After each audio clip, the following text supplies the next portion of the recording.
One of my most anticipated adventure games of 2021, along with Chronicle of Innsmouth, Mountains of Madness, was Saint Kotar, developed by Red Martyr Entertainment, a small Croatian studio consisting of only 4 core members and a few freelancers during the development. The game was published by SOEDESCO in late October of that year.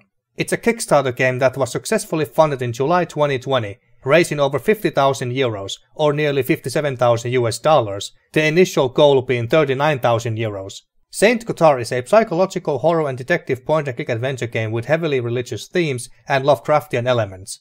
The inspiration came from adventure games such as Broken Sword, Gabriel Knight, and Black Mirror, and American writers Edgar Allan Poe, H.P. Lovecraft, and, most interestingly, R.W. Chambers. Saint Kotar was advertised on its Kickstarter page as an atmospheric story and choice-driven adventure game with 2 switchable characters, both with their own inner demons and conflicts. And the demo they provided during the crowdfunding campaign showed a lot of promise, which is why I also backed the project. So how did the full game turn out? Did Red Martyr Entertainment manage to deliver and meet my admittedly high expectations? My name is Siperos and these are my thoughts on Saint Kotar. The story is about 2 men and a woman who had arrived at a small, remote Croatian town of Saint Kotar, named after their patron saint, where God-fearing people are living as if it was still the medieval times. Benedict, a devoted Catholic monk, Victoria, Benedict's sister who had convinced her brother to come along with her to Saint Kotar to watch a castle exhibition, and Nikolai, a deacon and Victoria's husband and therefore Benedict's brother-in-law. After having some nightmares while sleeping in a creepy house they had rented, Benedict and Nikolai wake up and notice that Victoria has gone missing and start looking for her. But they are not the only ones searching for Victoria. The local police suspect her of committing a murder at the local castle, and pagan, moon-worshipping cannibalistic cultists known as the Saborans, or moon ghouls or moon demons, who have been kidnapping and sacrificing townspeople and wear yellow robes, are also looking for her and their long-lost occult book. Before you ask, no, it's not the Necronomicon. It's up to Benedict and Nikolai to work together to find Victoria, learn what she has to do with the gruesome murders and the cult, and uncover the dark secrets of the godforsaken town, while also struggle with their own pasts and fate. The plot is decent and it did grab my attention at the start, but unfortunately it doesn't really improve from there.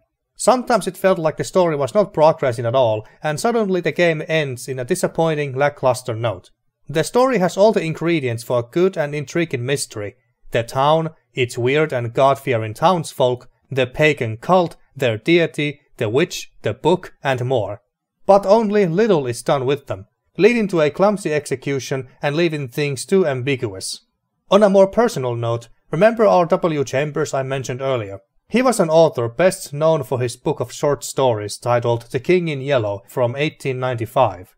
The King in Yellow, or Hastur, despite not having been created by H.P. Lovecraft, although he did mention Hastur by name in one of his stories, is considered as a solid part of the Cthulhu mythos and is one of the most interesting deities to me.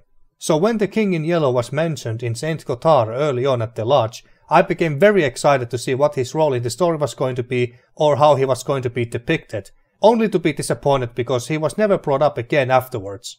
His presence, assuming he was supposed to have a presence, waned over time till I forgot about him.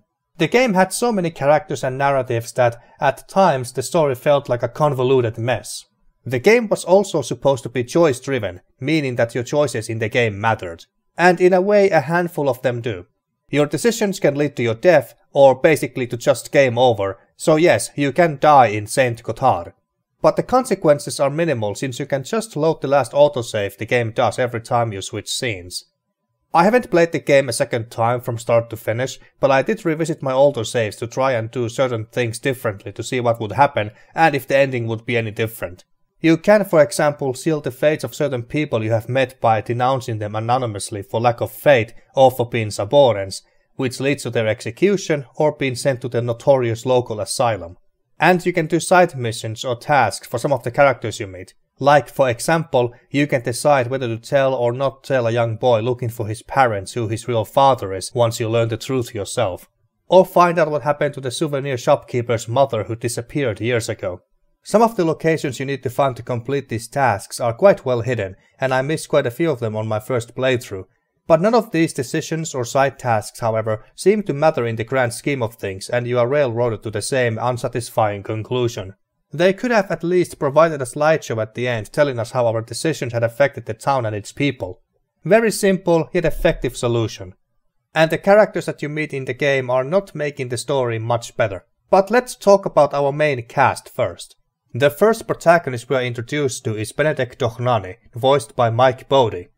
Like Mostov said, the yellow masks are nothing but the skinned faces of people cruelly tortured and sacrificed by the Saborans. She cut a part of my body. Why would she do that? Wasn't it enough to drag me into this place? She had to desecrate my Bible too. Oh God. Benedict is a Catholic monk with an unbreakable faith in God. He is so steadfast in his beliefs that he often comes across as zealous, inflexible, and judgmental of others, making him unlikable a lot of times. He even stubbornly believes the police when they tell him his sister Victoria had murdered someone, and he thinks she's a vile witch corrupted by sin. Although you can make some decisions that would normally go against his Catholic doctrine, like euthanizing a mutilated woman in pain who is begging to have her misery ended. Flawed protagonists like Benedict are interesting to me because they are more human and they offer possibilities for character growth. But unfortunately Benedict doesn't really grow or change as a person throughout the story, which is one thing that would have also been needed to make a more impactful ending. The second protagonist, Nikolai Kalyakin, is a deacon whose faith in God isn't nearly as strong as Benedict's at the beginning, and it, along with his sanity, even deteriorates over the course of the story as he searches for his beloved wife and unborn child. Nikolai is more relatable and likable that way because he clearly loves his wife Victoria more than anything else, doesn't believe she had committed any murders, and would do anything to save her.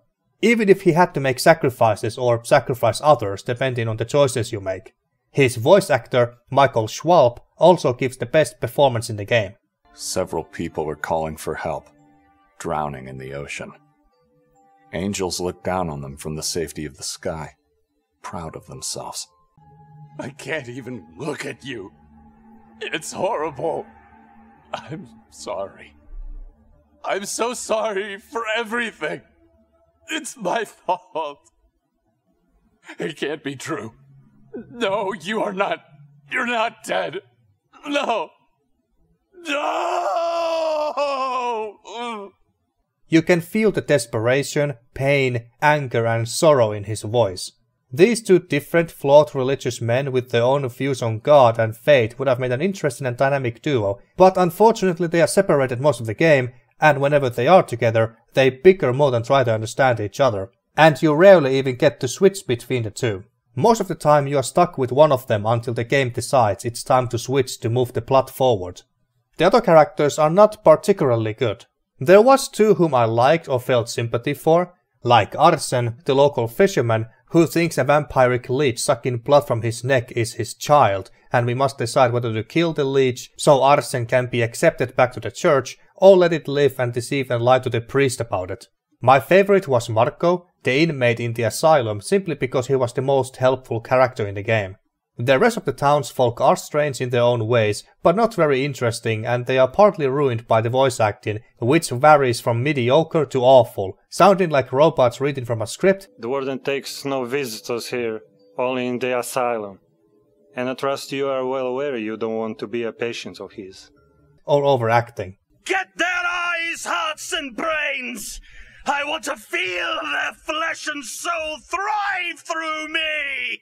And occasionally they were talking too much, about half the things they said being not interesting or just repeating what we already knew.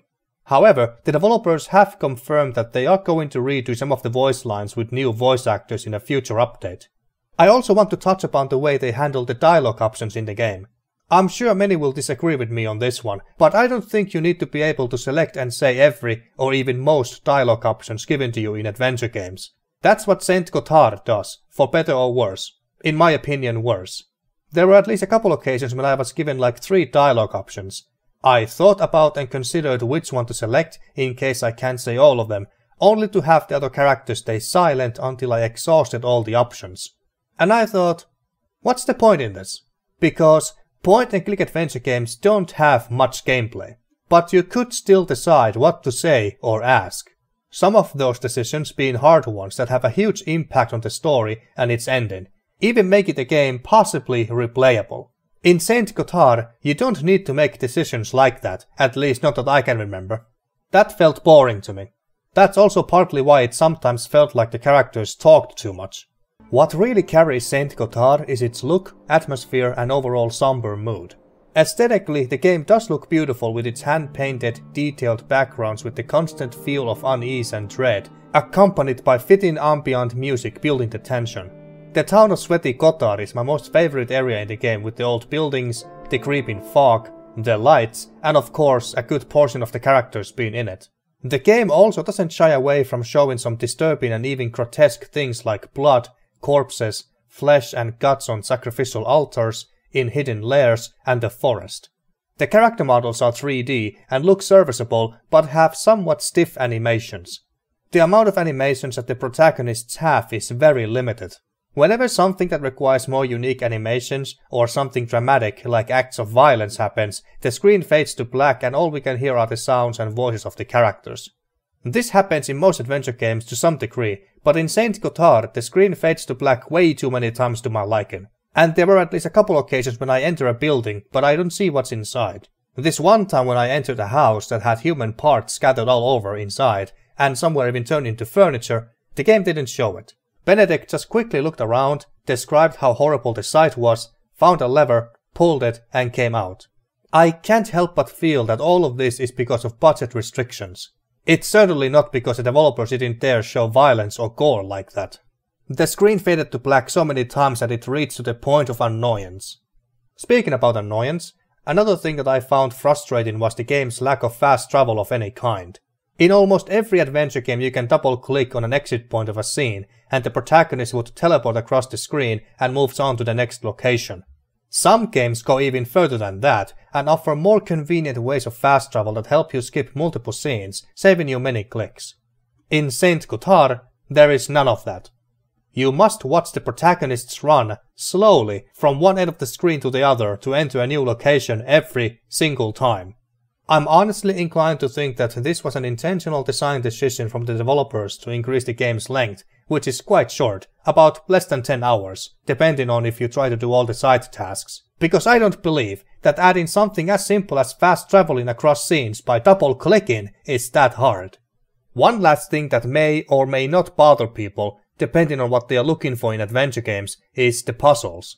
Although I use the word puzzles very loosely here. Saint Kotar is a very story-focused game, like a visual novel, so puzzles play only a minor role. Whenever I try to think of a single puzzle that was memorable in some way, like for being clever, hard but logical and thus satisfying to solve, illogical, well or badly designed, fun or frustrating, etc., I can't think of any. The puzzles are so simple and straightforward that they can hardly be considered as puzzles. The biggest reason for it is because I never needed to look for any items, which there aren't many, that I needed for puzzles. I always either conveniently found them naturally by exploring before reaching the places with the puzzles where they were needed, or they were close by. I never got stuck at any point because of that, and I just progressed through the game practically unhindered. So if you're looking for an adventure game with challenging puzzles, Saint Kotar isn't for you. Saint Kotar is a flawed horror adventure game to say the least. I may have been more negative and harsher on it than most people because I'm one of the Kickstarter backers and I expected better. It was also one of my most anticipated games of 2021. I would even go as far as to say that Saint Kotar was even a bigger letdown than Chronicle of Innsmouth, Mountains of Madness. The story is compelling at first but doesn't improve from there, gets even convoluted and is clumsily executed. The imperfect protagonists are alright, but more interaction between the duo and some character growth would have been really nice to have, while the other characters are fairly forgettable and held back by bad voice acting. The lack of simple fast travel, a feature that all adventure games are expected to have in this day and age, gets annoying when you need to backtrack. But if you don't care about exercising your brain cells by trying and solve tough puzzles and just want to enjoy the mature story and mystery, Saint Kotar is a decent game for that. It also looks nice and has a pleasantly disturbing and unsettling atmosphere. So the game does something right, and it may get better in the future. Red Martyr Entertainment has published a roadmap for the game. Yes, a roadmap for a point-and-click horror adventure game. But anyway, They are planning to improve the game by, like I already mentioned, redoing some of the voiceovers with better voice actors and releasing the Ritual DLC in first or second quarter of 2022. But until then, I can only recommend Saint Kotar to people who really like story-driven mature adventure games with heavily religious themes, disturbing imagery and atmosphere, and gore, when it's on sale. And there you go, folks. Those were my thoughts on Saint Kotar. What are your thoughts on the game? Let me know in the comments, and thanks for watching.